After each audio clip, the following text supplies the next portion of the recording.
મુખ્યમંત્રી ભૂપેન્દ્ર પટેલે ઉચ્ચ સ્તરીય બેઠક યોજી હતી, જેમાં ગીર વિસ્તારમાં થયેલા સિંહ બાળ મૃત્યુ અંગેની તલસ્પર્શી વિગતો મેળવી। વન પર્યાવરણ અગ્ર સચિવ ડોક્ટર વિનોદ રાવે માહિતી આપતા જણાવ્યું કે 4 સિંહ બાળના મૃત્યુ અલગ અલગ વિસ્તારોમાં થયા છે।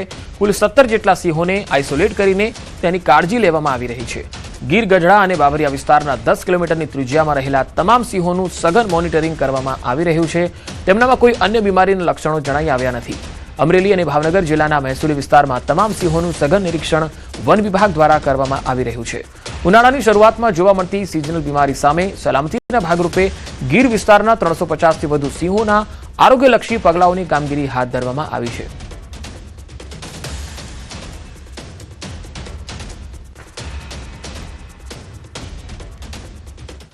મોરબીના હળવદ અને આસપાસના વિસ્તારોમાં પાણી સંકટ દિવસે દિવસે વધુ ગંભીર બની રહ્યું છે।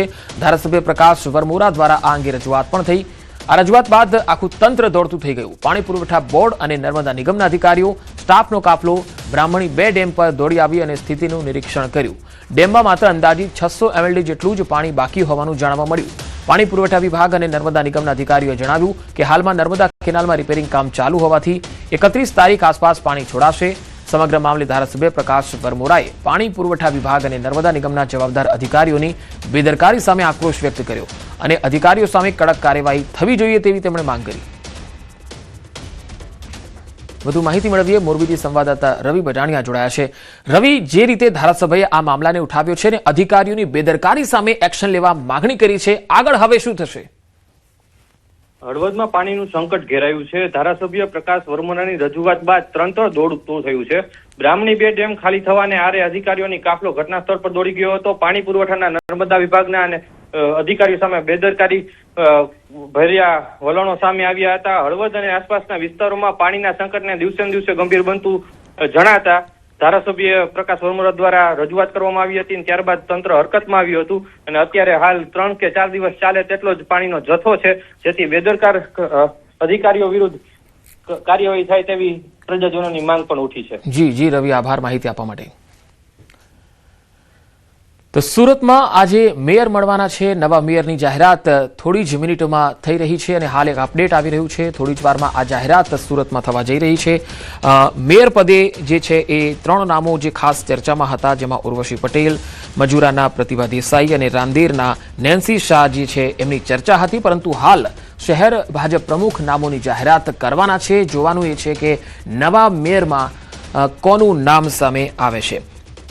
તો સુરત કોર્પોરેશનની ચૂંટણીના જે પરિણામો આવ્યા તેના 1 મહિના પછી હવે mayor, standing chairman, deputy mayor, દંડક અને શાસક પક્ષના નેતા સહિતના હોદ્દેદારોની હવે થોડી જ મિનિટોમાં જાહેરાત થવાની છે। તમે જોઈ શકો છો કે સુરતના એ તમામ ચૂંટાયેલા કોર્પોરેટરો છે તેઓ આ બેઠકમાં ઉપસ્થિત છે અને શહેર ભાજપના પ્રમુખ છે તે આ નામની જાહેરાત કરવાના છે। એવી પણ વાત સામે આવી રહી છે કે અહીંયા પહેલી વખત ઈ મેન્ડેટથી નામોની જાહેરાત થવા જઈ રહી છે। સુરતમાં લાંબી ખેંચતાણ પછી સ્ટેન્ડિંગ કમિટીના ચેરમેન જે છે એ રિપીટ થાય, એટલે કે જે પાછલે ટર્મમાં જે રાજન પટેલ હતા એમને રિપીટ થાય એવી પણ એક શક્યતા છે એ વ્યક્ત થઈ રહી છે। જો કે આ નામ ફાઇનલી કોનું જાહેર થાય છે એ આપણે હવે જોઈશું, જે થોડી જ મિનિટોની વાર છે।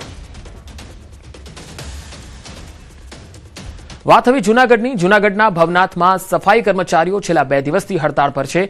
કર્મચારીઓએ કોન્ટ્રાક્ટ એજન્સી સામે શોષણના ગંભીર આક્ષેપો સાથે જિલ્લા કલેક્ટરને આવેદન આપ્યું। કામદારોનો આરોપ છે કે છેલ્લા 10 વર્ષથી કામગીરી કરવા છતાં પૂરતું વેતન, પીએફ અને ESIC અને એરિયર્સ મળતા નથી। પગારમાંથી પીએફ કપાત છતાં ખાતામાં જમા થતું નથી। આ સિવાય કર્મચારીઓ પાસેથી 12 કલાક કામ લેવાય છે, વધારાનું વેતન પણ આપતા નથી। આ જ કારણથી કર્મચારીઓમાં ભારે રોષ છે। કર્મચારીઓએ જિલ્લા કલેક્ટરને તમામ મુદ્દે રજૂઆત પણ કરી છે અને પ્રશ્નોનો ઉકેલ જ્યાં સુધી ન આવે ત્યાં સુધી સફાઈ કર્મચારીઓ હડતાળ પર રહેશે એવી પણ વાત આપી છે। મારા 2000 આ મહિને કપાણા છે તો સામે એમને મારો પીએફ માં 2000 નાખવા જોઈએ ને તો પીએફ આપણે કરીએ કે બરાબર રેગ્યુલર છે। હવે અમારા પૈસા કપાય છે પણ એ લોકો તો નાખતા જ નથી, તો શું કામ ને પીએફ કાપો છો? તમારે કાપવાનો કોઈ અધિકાર જ નથી તમારો, તમે કાપો જ માં, તમે નથી નાખી એકતા તો પગાર સ્લીપ માંગી તો એમ કહે છે કે પગાર સ્લીપ શું વસ્તુ છે એ કઈ ખ્યાલ નથી। ને પેલો ગૌરવભાઈ એમ બોલી રહ્યો છે કે અમારામાં કોઈમાં મગજ નથી, તો શું અમે પાગલ છીએ કે ભવનાથમાં અમે ઝાડુ લગાડીએ છીએ એટલા વર્ષથી?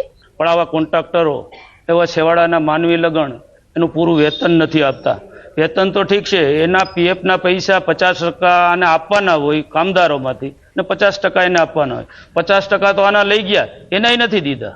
તો આવા લોકોને ક્યાંય કોન્ટ્રાક્ટ મળવો ના જોઈએ. ખરેખર ડીજે નાગરાણીને અહીંયા મહાનગરપાલિકામાંથી તેનું રદ કર્યું છે, પણ આખા ગુજરાતમાંથી આને રદ કરવા જોઈએ. એ અમારી વાલ્મીકી સમાજની માંગણી અને લાગણી છે.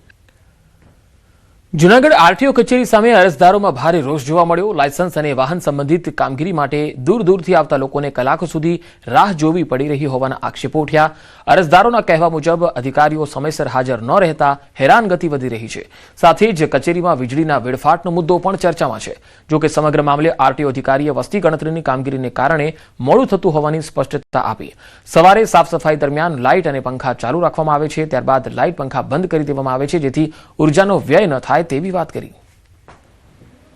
લાયસન્સ બાબતે આવ્યા પણ કોઈ હજી અધિકારી કોઈ આવ્યા નથી, તો હવે આનું શું કરું? તડકાના અમે હેરાન થઈએ અને બાઇક લઈને કંઈ હજી તો પૂછશું અહીંથી. એટલે હું ઉપલી કચેરી અને રાજ્ય સરકારને વિનંતી કરવા માગું છું કે અહીંયા સમયસર કર્મચારીઓ આવે અને સમયસર લોકોનું કામ થાય અને જે વધારાના ફોગટ ધક્કા આ વૈશ્વિક જે યુદ્ધની પરિસ્થિતિમાં ડીઝલ અને વીજળીની જે ઉર્જાની બચત કરવાની સરકારો અને વડાપ્રધાન જે દેશને સંદેશો આપે છે તે તો અહીંયા કાંઈ અસર જ નથી કરતું. કારણ કે જાણે કે જૂનાગઢ આરટીઓ તો એક અલગ વિસ્તારમાં અલગ વિભાગમાં આવતું એવું લાગે છે. આ પંખાઓ લાઇટો ચાલુ છે અને લોકો ગામડેથી પેટ્રોલ અને ડીઝલ બાળીને અહીંયા આવે છે, 3-3, 4-4 ધક્કા ખાવા પડે છે. તો સરકારને મારી વિનંતી છે કે અરજદારો અને નાગરિકોના હિતમાં કડકમાં કડક આ જૂનાગઢ આરટીઓ વિરુદ્ધ કાર્યવાહી કરી અને લોકોના હિતમાં કામ કરે એવી અપેક્ષા. જો અરજદારની વાત કરીએ તો આપે કદાચ કચેરીમાં જોયું હશે તો એટલા બધા અરજદારો છે નહીં. જેટલા આવે છે આપણે એને બને ત્યાં સુધી પ્રાયોરિટીમાં કામ પૂરું કરવાનું માનવામાં રાખે છે. અને જે તમે કહો છો કે ડિલે આવે છે, એકચ્યુઅલી અત્યારે વસ્તી ગણતરીની બધી કામગીરી સર્વત્ર ચાલુ છે. એમાં અમારો બી મોટા ભાગનો સ્ટાફ રોકાયેલો છે, એટલે એમનું બંને કામ ઓફિસનું અને બંનેનું કામ પૂરું કરવાનું હોય છે. એટલે આવામાં કદાચ કોકને બધાને ઓર્ડર થયેલા છે અને અમુક થોડાક ડિલે થઈ જાય છે. શરૂઆત મહત્વપૂર્ણ ખબરથી. કાળઝાળ ગરમીમાં મળી શકે આંશિક રાહત. આવતીકાલથી ગરમીથી રાહતના અણસાર છે. કાલથી 2 થી 4 ડિગ્રી જેટલું તાપમાન ઘટી શકે. હવામાન વિભાગે આગાહી કરી છે. ગરમ અને ભેજવાળા પવન ફૂંકાતા ઉકળાટભર્યું વાતાવરણ રહેશે. વડોદરા, ગાંધીનગર, અમદાવાદ, રાજકોટ અને સુરેન્દ્રનગરમાં ગરમી રહેશે. દક્ષિણ પશ્ચિમથી પશ્ચિમના પવનો ફૂંકાશે. અમદાવાદમાં આકાશ સ્વચ્છ રહેશે. अधिकतम तापमान का बात करें तो अगले 48 घंटे तक कोई तापमान में बड़ा बदलाव नहीं रहेगा. उसके आगे 2 से 4 degree centigrade temperature gradual fall रहेगी. गरम और उमस भरी पवन के कारण जो तटीय क्षेत्र है उसके साथ लगवा जो डिस्ट्रिक्ट है जैसा बड़ौदा, गांधीनगर, अहमदाबाद, राजकोट और सुरेंद्रनगर, इस डिस्ट्रिक्ट में hot and humid weather condition का पूर्वानुमान दिया गया है और असहज स्थिति बनी रहेगी. अहमदाबाद के लिए जो पूर्वानुमान है मेनली क्लियर स्काई और जो अधिकतम तापमान है 43 डिग्री सेंटीग्रेड के आसपास रहने का संभावना रहेगी. તો વરસાદને લઈને હવામાન વિભાગે આગાહી કરી છે. 30 મે થી 2 જૂન સુધી વરસાદની સંભાવના રહેશે. ગાજવીજ સાથે અનેક વિસ્તારોમાં વરસાદ પડી શકે.